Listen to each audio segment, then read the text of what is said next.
ഇറാൻ്റെ supreme leader കൊല ചെയ്യപ്പെട്ടപ്പോൾ ബഹുമാന്യനായ മുനവ്വർ അലി ശിഹാബ് തങ്ങൾ അവിഷയകമായൊരു പോസ്റ്റ് ഇടുകയുണ്ടായി.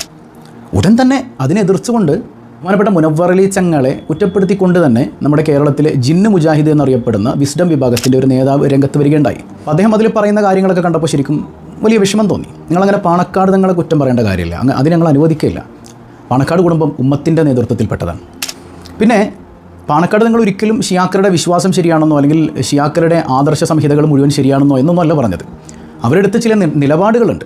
അതായത് ഇന്ന് സൗദി അറേബ്യക്ക് പോലും എടുക്കാൻ പറ്റാത്ത അന്തസ്സുള്ളൊരു നിലപാട് ഇറാൻ എടുത്തിട്ടുണ്ട്, അല്ലേ? അമേരിക്കക്കെതിരെ, പാശ്ചാത്യ നാടുകൾക്കെതിരെ, ഇസ്ലാമിനെതിരെ വരുന്ന ശത്രുക്കൾക്കെതിരെ നല്ലൊരു നിലപാട് ഇറാനികൾ എടുത്തിട്ടുണ്ട്.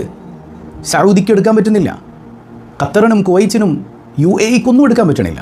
സൗദിയും അതുപോലെ മറ്റ് ഇതര രാഷ്ട്രങ്ങളും ഒക്കെ ഇന്ന് ഇസ്രായേലിൻ്റെയും അമേരിക്കയുടെയും വെറും അടിമകൾ മാത്രമായി പോയില്ലേ. അതുകൊണ്ട് തന്നെ ഇറാനിലെ ഒരു നേതാക്കളെ കുറിച്ച് പറയുമ്പോൾ ഈ പറയുന്ന ചില അടിമകൾക്ക് പൊള്ളും എന്നുള്ളത് യാഥാർത്ഥ്യമാണ്. ഇവിടെ ഇസ്ലാമിനാണ് വാല്യൂ, അല്ലാതെ സൗദിക്കല്ല. സൗദിയിൽ എന്ത് നടക്കുന്നു അത് ദില്ല് തെളിവല്ല.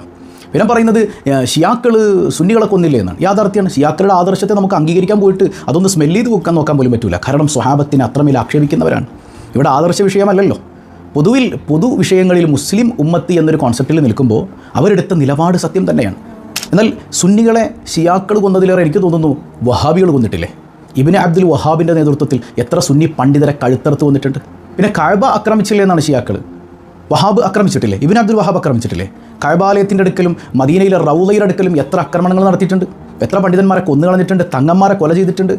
കഅബാലയത്തിൻ്റെ അടുക്കലും മദീനയിലും ഉണ്ടായിരുന്ന നേർച്ചപ്പെട്ടികൾ കവർന്നിട്ടുണ്ട്, രത്നങ്ങൾ കട്ടെടുത്തിട്ടുണ്ട്. ഇനി വേണ്ട, ഈ 925 കാലഘട്ടത്തിൽ സൗദിക്ക് എങ്ങനെ ഭരണം കിട്ടിയത്? ബ്രിട്ടീഷുകാരൻ്റെ കാല് നക്കിയിട്ടല്ലേ, അല്ലേ? ഫലസ്തീനെ ഒറ്റ കൊടുത്തിട്ടല്ലേ? മുസ്ലിം ആഗോളതലത്തിൽ മുസ്ലിം ഉമ്മത്തിനുണ്ടായിരുന്ന ഒരു നേതൃത്വം, ഉസ്മാനി ഖിലാഫത്ത്, ഒട്ടോമൻ തുർക്കികളെ തകർക്കാൻ കൂട്ടുന്നതിൻ്റെ പ്രതിഫലം വാങ്ങിയതല്ലേ സൗദിയുടെ ഭരണം? എന്നിട്ട് എന്താ ചെയ്തത്? മുസ്ലിം ഉമ്മത്തിൻ്റെ ചരിത്രപരമായ സ്മാരകങ്ങൾ, പ്രത്യേകിച്ച് മഹാരഥന്മാരുടെ മക്ബറകൾ നിങ്ങൾക്ക് ജസ്റ്റ് ഗൂഗിൾ ചെയ്ത് നോക്കാമല്ലോ. 925 മുമ്പ് ജന്നത്തുൽ ബഖിയയിലും ജന്നത്തുൽ മുഅല്ലയിലും ഒക്കെ കെട്ടിപ്പൊക്കിയ മക്ബറകളായിരുന്നു. ഇതൊക്കെ അടിച്ച് നിരപ്പാക്കിയില്ലേ? എന്നിട്ട് മുസ്ലിം ഉമ്മത്തിന് നിങ്ങൾ എന്ത് സേവന ചെയ്തത്? അപ്പോൾ ഈ ഷിയാക്കളേക്കാൾ വളരെയധികം അധപ്പതിച്ചൊരു വിഭാഗമാണ് ഇബ്നു അബ്ദുൽ വഹാബിൻ്റെ കൂട്ടാളികൾ. അത് ജിന്ന വിഭാഗം എന്ന് ഞാൻ പറയുന്നത് ഈ KNM വിഭാഗം എന്ന് പറഞ്ഞിട്ടൊരു വിഭാഗം ഉണ്ടല്ലോ, ഔദ്യോഗിക മുജാഹിദ് പറയുന്നത് ഈ വിസ്ഡം മുജാഹിദ് എന്ന് പറഞ്ഞാൽ ജിന്ന് പൂജകരും ജിന്നാരാധകരും ഒക്കെയാണ്. ഞങ്ങളങ്ങനെ പറയുന്നില്ലേ. ഞങ്ങൾക്ക് ആരും കാഫർ മുശ്രിക്കും ആക്കേണ്ട കാര്യമില്ല, പുത്തനവാദികൾ തന്നെയാണ്. അപ്പോൾ ഒരിക്കലും നിങ്ങൾ ഈ വിഷയത്തിൽ നിന്നുകൊണ്ട്, ഈ ആദർശത്തിൽ നിന്നുകൊണ്ട് ബഹുമാനപ്പെട്ട മുനവ്വർ അലി തങ്ങളെ കുറ്റം പറയേണ്ട ഒരു വോയിസും നിങ്ങൾക്കില്ല. അത് നിങ്ങൾ സ്വന്തം നെഫ്സിലേക്ക് ഒന്ന് നോക്കുക. നിങ്ങളൊന്ന് നന്നാവും, എന്നിട്ട് മറ്റുള്ളവരിലേക്ക് നോക്കാം. നിങ്ങൾക്കോ ഈ പറയുന്ന മുസ്ലിം ഉമ്മത്തിനെ ബാധിക്കുന്ന വിഷയങ്ങൾക്കെതിരെ മിണ്ടാൻ കാമ പറയാൻ നിങ്ങൾക്ക് നേരമില്ല. അത് പറയുന്നവരെ നിങ്ങളത് ഇടിച്ച് താഴ്ത്തി സംസാരിക്കുകയും ചെയ്യുക. അത് എത്ര വലിയ നാണം കെട്ട ഇടപാടല്ലേ സഹോദരങ്ങളെ? മോശമല്ലേ? ഉമ്മത്ത് ഐക്യപ്പെടട്ടെ, ഉമ്മത്ത് ഒന്നിച്ച് നിൽക്കട്ടെ. അവിടെ പാറ വെക്കുന്ന, തുരങ്കം വെക്കുന്ന ആളുകളായിട്ട് മാറാൻ പാടില്ല കേട്ടോ.